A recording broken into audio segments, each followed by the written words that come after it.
Hey everyone, Jeff here. Today I've got a vinyl update to do. I think the last one I did was sometime in December. Today's August 15th. So it's definitely been a minute, but hope all you guys that watch my channel are doing well. And hopefully you enjoy some of the records that I'm going to show in this video. And if so, leave a comment below. Let me know. I guess since the last update, my taste have really expanded a fair bit. I've been listening to a lot of soul music, a lot of funk, and I'll get into that a little bit in this video. And then I guess I also have a lot of records to show that I've had sitting around for quite some time, but just didn't get a chance to listen to until pretty recently. So yeah, I hope you guys enjoy this video, and I'm just going to get straight into it. First one here is Rick James' Come Get It. This is his first album, I believe, and of all the ones that I've heard, this is my favorite. You know, very funky music. This is the guy that did Super Freak, for anybody who isn't familiar. And yeah, really, Rick James was the one that kind of opened the floodgates, so to speak, as far as funk music goes. I listened to, I believe it's called Street Songs, and listened to that quite a lot. And then from there, I just really gained an appreciation for more funk-based music, and now I've kind of been working my way backwards in terms of the chronology of all of it. But yeah, this is a great album if you haven't heard it. Let's see. Here we've got a rock album, Bang Bang, You're Terry Reid. And this one was good. It didn't blow me away, but I enjoyed it, and I think I found it for $1 a while ago. So definitely not a bad price for it, and I think a lot of people are a little bit more into this record than I am, but definitely not a bad one. I also found this album, Realizations by Johnny Rivers, and it's my understanding that this is kind of his psychedelic album. I don't know if he has any others. But yeah, I mean, it's not really that psychedelic. It's still very pop-based, but really quality songwriting. And if you're into that kind of late 60s psych pop sort of style, this might be worth checking out. Here I've got Sweets from a Stranger by Squeeze. This is the only album I've heard of theirs, and as you can see, I got it for 97 cents here, so definitely not a bad price. And yeah, this is a very solid, what is it, early 80s, late 70s, yeah, 1982. So yeah, pretty solid early 80s rock album. Nothing to blow you away or anything, but definitely a solid album. Now the next one here, I think I've talked about this record a little bit before on this channel, but finally have a copy of Pet Sounds by the Beach Boys. And man, when I first heard this, this really just blew my mind, shattered the way I perceive music, really. Just what an amazing album. There's a reason why this is so many people's favorite thing in the world. And, you know, it really, for me, it's this, The Lamb Lies Down on Broadway, and A Love Supreme at this point. This album is really just as good as it gets, if you ask me. So very happy to have a copy of this on vinyl now. Let's see. Up next here, we've got the album Close Up by Frankie Valli. I can't remember if I showed the Four Seasons album yet, where I think it's called Imitation Life Gazette. But anyway, Frankie Valli and the Four Seasons made a psychedelic record in the late 60s, and I got really, really into that towards the end of the school year. Last semester, I listened to that all the damn time, and so I figured I'd delve in and check out some other Frankie Valli stuff. And this is a good album. This has My Eyes Adored You on it. You know, I mean, it's not for everybody, but definitely a good album. Also got Don't Stop by Jeffrey Osborne, and this is pretty good. It's been a while since I've heard it. Didn't really stick too much, but I guess, yeah, produced by George Duke. You know, very solid musicianship, decent songwriting. You know, just nothing nothing fantastic, at least from my initial impression. Next here I've got Have Guitar Will Travel by Eddie Arnold. And this is a little bit out of my comfort zone musically, but still quite good. Definitely an enjoyable listen. If you're into this kind of thing, you know, just kind of traditional pop country, you know, very, very 50s sounding record, you might dig this. Also got There Goes the Neighborhood by Joe Walsh. This is another one. It's okay. Paid 97 cents for it at a Goodwill, and for that sort of price, you can't go wrong. Now this was a cheap Goodwill find that I was really happy about. Bob Marley and the Wailers live. I've been getting into reggae a little bit. You know, I was the sort of person a couple years ago where I really just thought all the songs sounded the same, and I just had no interest in it. But now I'm kind of able to, you know, appreciate the nuance and the subtlety that goes into it, especially from a drumming perspective. I've really come to see that drumming is way harder to do than those guys make it sound. So yeah, that was a cool find for sure. Next here we've got Scheherazade by Rimsky-Korsakov, conducted by Leonard Bernstein with the New York Philharmonic.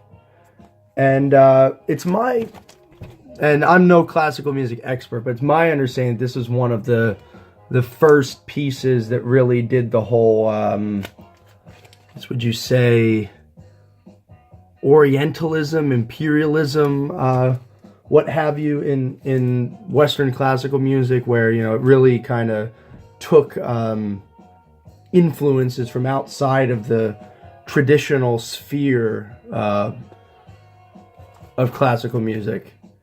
And yeah, I mean, it's a great piece of music. There's a reason why it's still considered a classic and regularly recommended to newbies.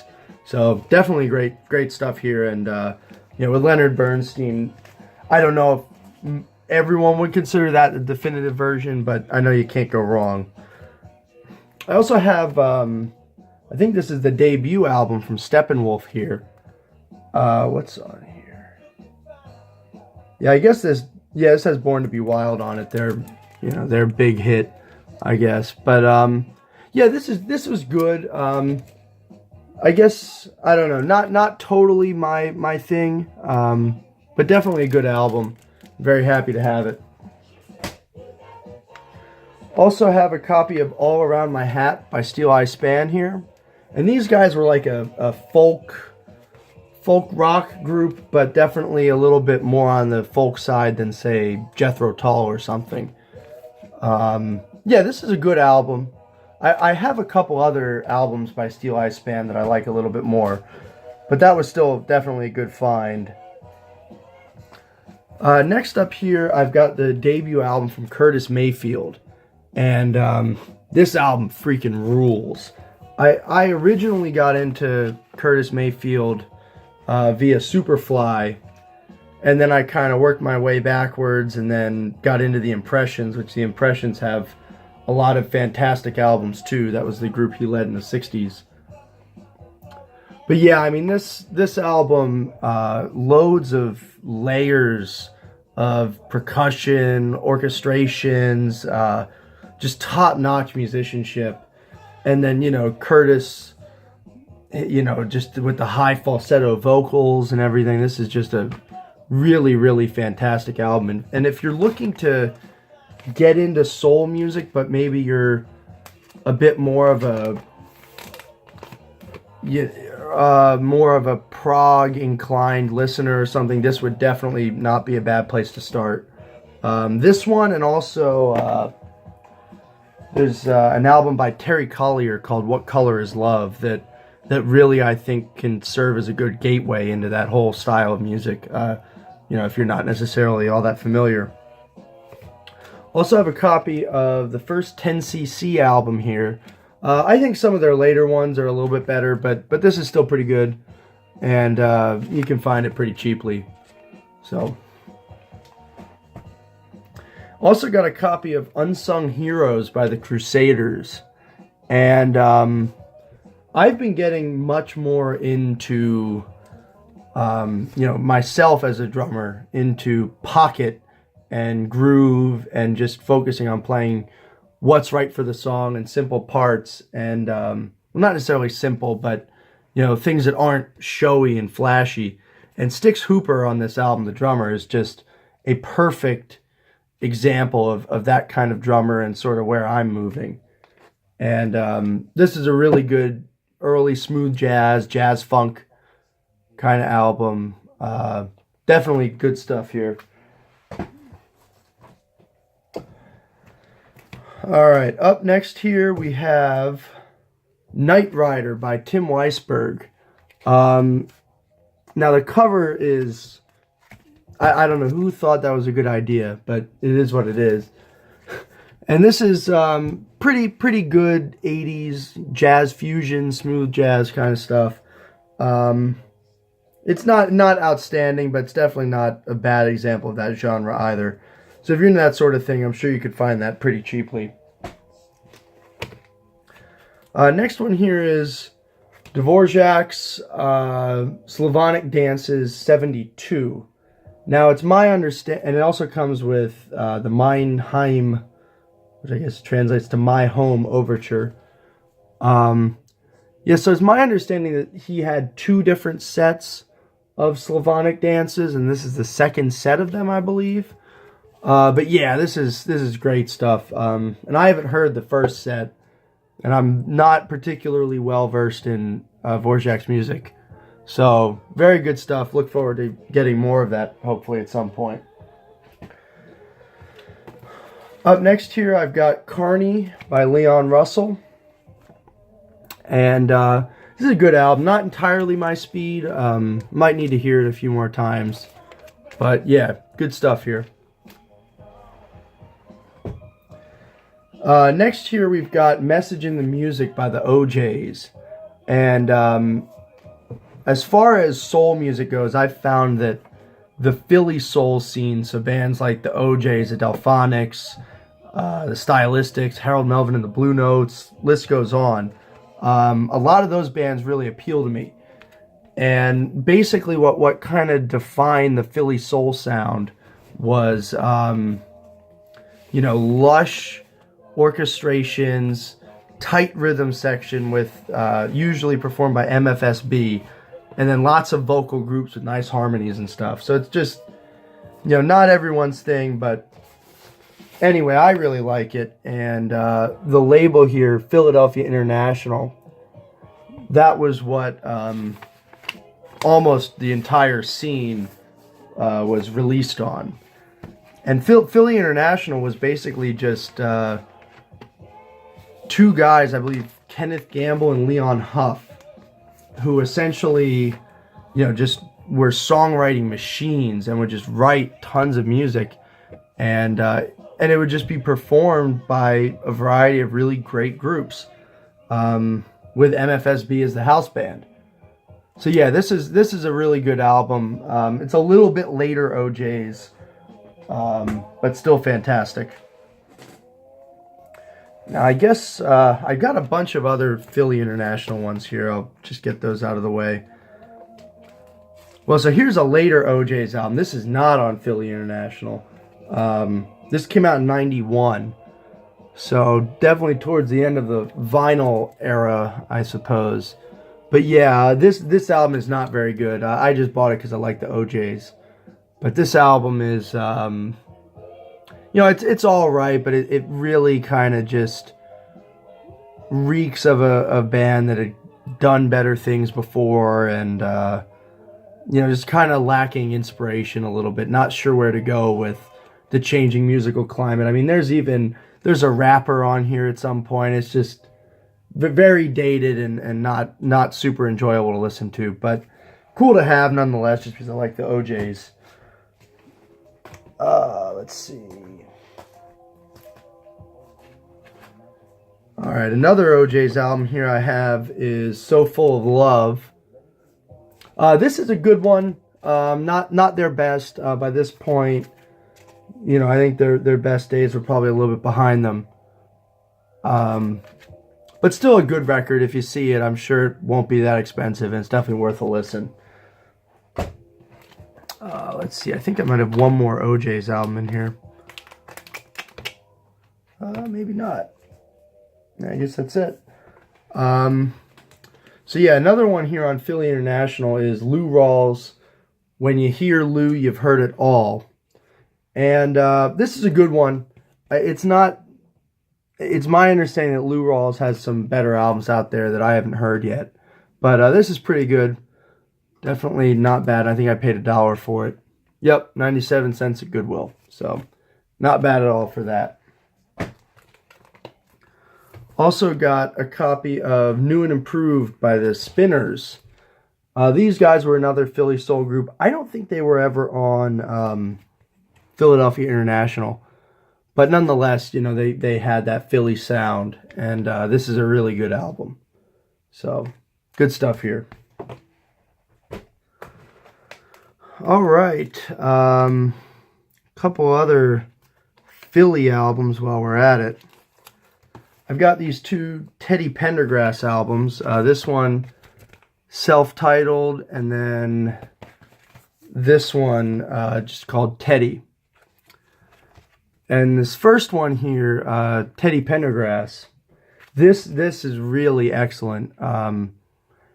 It's my understanding that Teddy Pendergrass was the lead singer of Harold Melvin and the Blue Notes, and I think he was fairly frustrated at times that he was the lead singer, but everyone thought he was Harold Melvin. So it kind of jump-started his conviction to launch a solo career. And yeah, this is a really good album here. So definitely worth checking out if you're curious of the Philly soul sound. And then yeah, this second one is a little bit less interesting. But definitely still a good record. All right. See, I think I have some other soul and funk here I'll get out of the way. So I guess this is a little bit more in the disco category. The Boss by Diana Ross. And yeah, I mean, this is good for what it is. I'm sure a lot of the people watching this wouldn't touch this thing with a 10-foot pole, but I think it's pretty good. And there's definitely a lot of disco out there that's worth exploring, especially if you're, you know, where I am right now as a drummer, where I'm just really exploring, you know, beats and grooves that serve the music well. You know, it's very good to listen to a lot of this stuff and kind of learn where some of these concepts come from. But yeah, good album, not fantastic. But yeah, as far as disco goes, for me, Chic is really where it's at. They have a bunch of really fantastic albums that I don't have on vinyl yet, but maybe someday that would be cool. Next here I've got If My Friends Could See Me Now by Linda Clifford. And this is another kind of disco album, but actually Curtis Mayfield plays on this and wrote some of the songs, so even if you're kind of allergic to disco, this might be worth checking out anyway. So yeah, good stuff here. The next one I've got is Magic by T-Connection. And it has some kind of disco-y moments, but in general it's more on the funk side of things. And yeah, this is a really good album. I don't know how popular this was back in the day, but definitely worth checking out if you're inclined to enjoy that sort of thing. Okay, so that's the end of that kind of stuff. Next up here, I've got Expression by John Coltrane. This is one that I traded for ages ago and then just never got around to listening to because it had a scratch on it that I didn't notice at the time, and I guess I was just kind of scared it wasn't going to play, and it turns out it didn't really play all that well. But, you know, still nice to just have it, you know, just a copy anyway. But yeah, this is very firmly in Coltrane's more experimental free jazz stage, if I'm not mistaken. And good stuff, but I definitely need to give this more time to digest before I can make any sort of accurate assessment of it. Okay, next up here we've got Double Vision by Foreigner.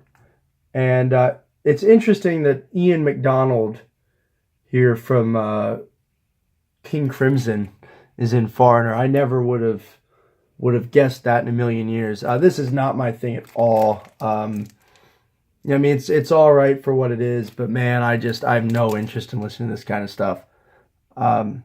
Cool to have it, I guess, and you know, definitely influential. The songs Double Vision, Hot Blooded, you know, those are classic rock radio staples, but man, this is just not my thing. All right, we've got two more left here.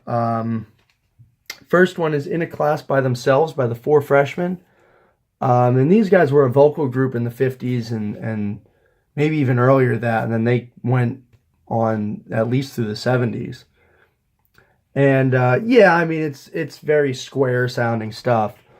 But the Four Freshmen were hugely influential to Brian Wilson. That was really how he learned all the ropes of vocal harmonization. And so, you know, they're definitely worth investigating if you're just kind of curious where a lot of that Beach Boys stuff kind of came from. But it's, you know, that album, I mean, it's okay. It's very, very safe, not that interesting. And then there's at least one cut on there. I forget what it's called. Yeah, Winchester Cathedral, where it's got like this high-pitched, like Mickey Mouse kind of voice on it. And I have no idea what the hell they were thinking with that. But anyway, yeah, I mean, it's all right, but, you know, nothing to write home about. And the last thing I've got here is Leonard Bernstein conducting Shostakovich's Symphony No. 5. And I think this is my first exposure to Shostakovich. And this is really, really cool. I listened to this a few times when I first heard it. I just finished side 2 and then flipped it over and started again. Very, very cool stuff here. You know, it's kind of like it's modern sounding, but without going so far out there like Stravinsky or Bartok or that sort of thing. So this might be a kind of good place for someone curious about classical, you know, a modern listener who's curious about classical but doesn't necessarily want to go back to, you know, Beethoven and Bach and the real classics, and wants something a little bit more modern sounding without being too avant-garde. So yeah, good stuff here. And that's all I've got to show for today, but I hope you guys enjoy this video. Leave a comment down below, and I'll see you next time.